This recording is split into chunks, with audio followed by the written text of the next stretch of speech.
A three-vehicle crash on the 401 has killed 2 people near Cobourg. Mel with more.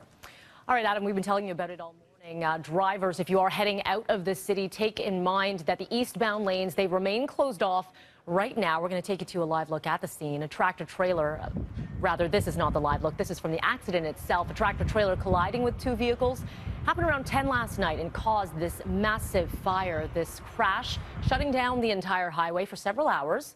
However, the westbound lanes have since reopened. Now we'll take you to a live look at the area.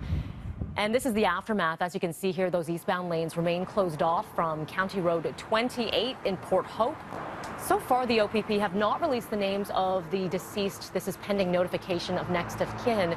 It looks like it could take some time as they got to move this out of the way. So we'll let you know as soon as it does reopen.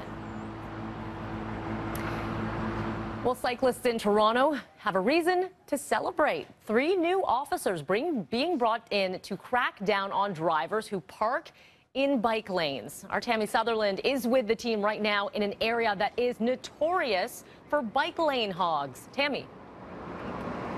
Yeah, that's right. We're here on Adelaide. We're just in between Bay and Victoria, and this is one of the hot spots for a lot of the parking enforcement officers who catch people parking in bike lanes. Even stopping for a second, that is a violation as well. And we have Kyle Ashley here. He's the parking enforcement officer who kind of got the ball rolling when it comes to this dedicated team of 3 bike officers who will be going around Monday to Friday doing this. And so right now it's all quiet, but there are certain times of day that are a little bit more hectic when it comes to violators. Tell us about that. That's right. So John Tory's initiative of keeping the rush hour clear has been the message for about 3 years now, and it's kept our rush hours, as you can see, relatively clear behind me.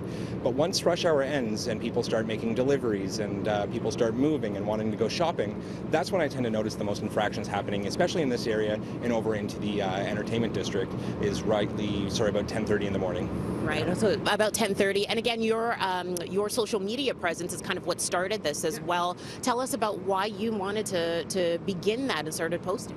Sure. So I noticed that there was a gap in the delivery of the service that the Toronto Police Service was providing to the public, and namely the community of the cyclists. So after tapping in on social media and listening in on the platforms that people are using, we learned that there was an area where we could improve, and that being dedicated bike enforcement, and especially the engagement part, being part of the community, being part of that discussion, I think has really captured people's hearts. Okay, thank you so much, Kyle. And once again, these 3 officers will be working and enforcing these laws between Monday and Friday, 10 to 6:30. But again, our parking enforcement officers in the city will be enforcing these laws 24 hours a day. We'll continue to follow the team here on Adelaide. For now, I'll send it back to you, Mel. All right, thank you so much for that, Tammy. And still with the roads now, the OPP, of course, they're going to be out in full force ensuring that everyone drives safely. They're also holding a Move Over campaign because many drivers still don't get that message. So the Move Over law, what is it?